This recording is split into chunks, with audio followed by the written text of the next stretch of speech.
Google just announced its new glasses with Gemini, and here's the short version. It's two different glasses, not one.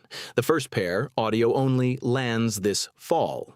The second pair, with a display built into the lens, doesn't even have a date.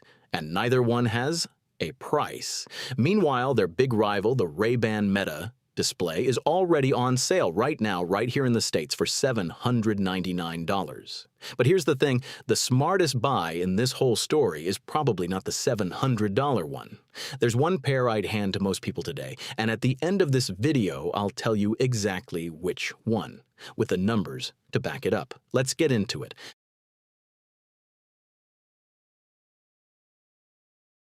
Let's start with the part almost nobody is getting right. At Google I/O this year, back in mid-May, Google didn't show off some glasses. It showed off a whole platform, Android XR. And on top of that platform, two very different products that half the internet is blending together like they're the same thing. Product 1, audio glasses, no screen, cameras, microphones, and speakers with Gemini talking in your ear. Product 2, glasses with a display built into the lens that float information right in front of your eyes. And this difference is not a technicality.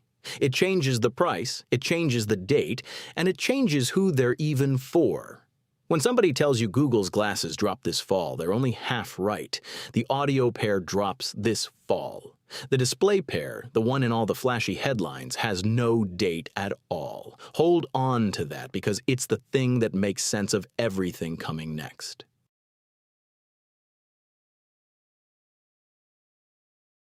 The first ones out the gate are the audio glasses, this fall, and Google made a move here that I actually respect. Google isn't building them. They carry two fashion names, Warby Parker and Gentle Monster, with Samsung as the platform partner. Translation: they want these to look like normal glasses, not some gadget you're embarrassed to wear in public. The idea is simple. You put them on and Gemini sees what you see through the camera. You ask it what that building is, it translates a conversation in real time, it reads your messages, or it walks you through a city without you ever pulling your phone out. And here's the detail I personally like most, because Meta doesn't have it. They work with Android and with iPhone from day one. Confirmed on stage at I/O. That opens the door to millions of Apple users that Meta only serves halfway. About the price. There isn't one. And let's be straight here, any number you see floating around is made up because Google gave no price and no exact day. Just fall of 2026. What we do know is this: everything shown on that stage was a controlled demo. Not a single independent reviewer has touched these yet. Make a note of that, because in the duel coming up in a minute, it's the whole ball game.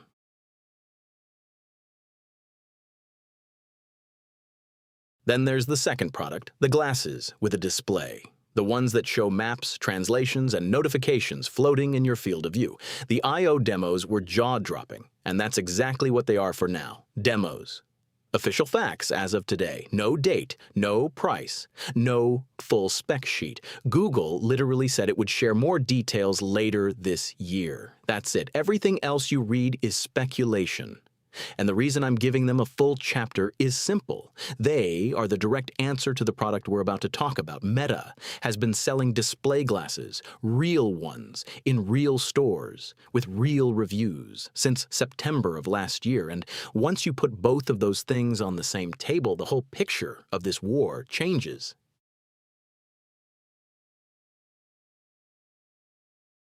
The Ray-Ban Meta display is, right now, the only pair of display glasses in this duel that exists as a real product. And because it's real, it has something Google's can't have yet: independent measurements. The official spec sheet reads like this: a color display at 600 by 600 pixels built into the right lens, 20 degrees of field of view, up to 5,000 nits of peak brightness so you can see it in direct sunlight, and 90 hertz of refresh. You control it with the neural band, a wristband that reads the electrical signals in your wrist and lets you scroll through menus with tiny finger gestures. And that wristband is included in the price. $799 for the whole kit. You can walk into a Best Buy, a Sunglass Hut, or the Meta store and buy it today in select cities. Sounds like science fiction. Now come the shadows, because there are some, and they're big. 1. The battery. Meta promises 6 hours of mixed use, but the independent reviews tell a different story. There are measurements that drop the battery below half after just an hour and a half of listening to a podcast. For glasses you want to wear all day, that's a real problem. 2, the ecosystem. Third-party apps are very limited, and turn-by-turn maps, which should be the killer use case, get described by the tech press as mediocre. And 3, the honest catch. Even here in the US, it's only on sale in a handful of major cities, often by appointment for a demo first. So before you get excited, check that it's actually available where you live.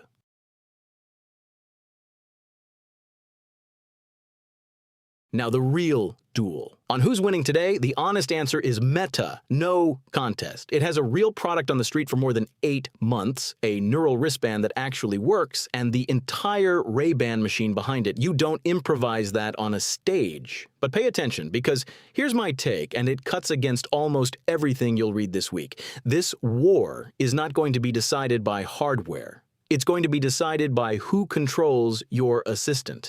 And that's where Google has the edge. Gemini already lives in your Gmail, your calendar, your photos, and your maps. Meta has to talk you into adopting a brand new assistant.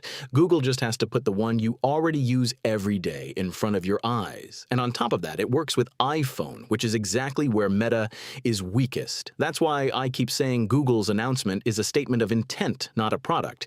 But it's the statement of the company that already has your data, your apps, and your account. One more note before we close the duel. The rumors. Outlets like The Information and Bloomberg point to Meta prepping a successor to the display, possibly with a screen in both lenses for this year. That's a rumor, not a confirmed fact, and I'm giving it to you as a rumor. But if it lands, next year, this war gets even more interesting. The verdict on the duel, Meta owns the present, flat out. Google, on paper, has the better hand for the future. And that leaves you with one real decision to make today, which is exactly where this video lands next. I told you at the top, the smartest buy in this story is probably not the $700 pair. Here's why. If your dream is that screen in the lens, the Ray-Ban Meta display is the only one that delivers it today, at $799 with the neural band. And if that's the experience you want, it's genuinely the only game in town. I'll put a link below. But for most people, the smarter pick is the Ray-Ban Meta Gen 2. $379 to start. No display, but it has the stuff people actually use every day. A 12-megapixel camera with 3K video, double the battery of the first generation, and the voice assistant for asking about whatever's in front of you. For under $400, that's the pair I'd hand to most people. Links below too. And my honest call, even though it cost me commissions to say it, if what excites you about this whole video is the display and the lens and you can wait, then wait until later this year. By then we'll know Google's price and we'll see whether Meta's successor is real. Waiting is a smart move too, and anyone telling you otherwise is probably just trying to sell you something. Speaking of buying decisions most people get wrong, I recently broke down the 5 levels of tablets and why 80% of buyers overpay. It's in the card up top and linked below. Here's the 30-second recap, so you walk away with it locked in. If you want the screen and the lens today, Ray-Ban Meta display, $799 with the neural band in select US stores. If you want smart glasses with AI for most people today, Ray-Ban Meta Gen 2, starting at $379. And if you can hold out, Google's audio glasses land this fall and the display pair has no date. If you want to nail this on the first try, save this video, because later this year, the whole thing gets rewritten. If this breakdown saved you from a blind purchase, hit subscribe, because the day Google drops a price, the full comparison lands right here. Catch you in the next one.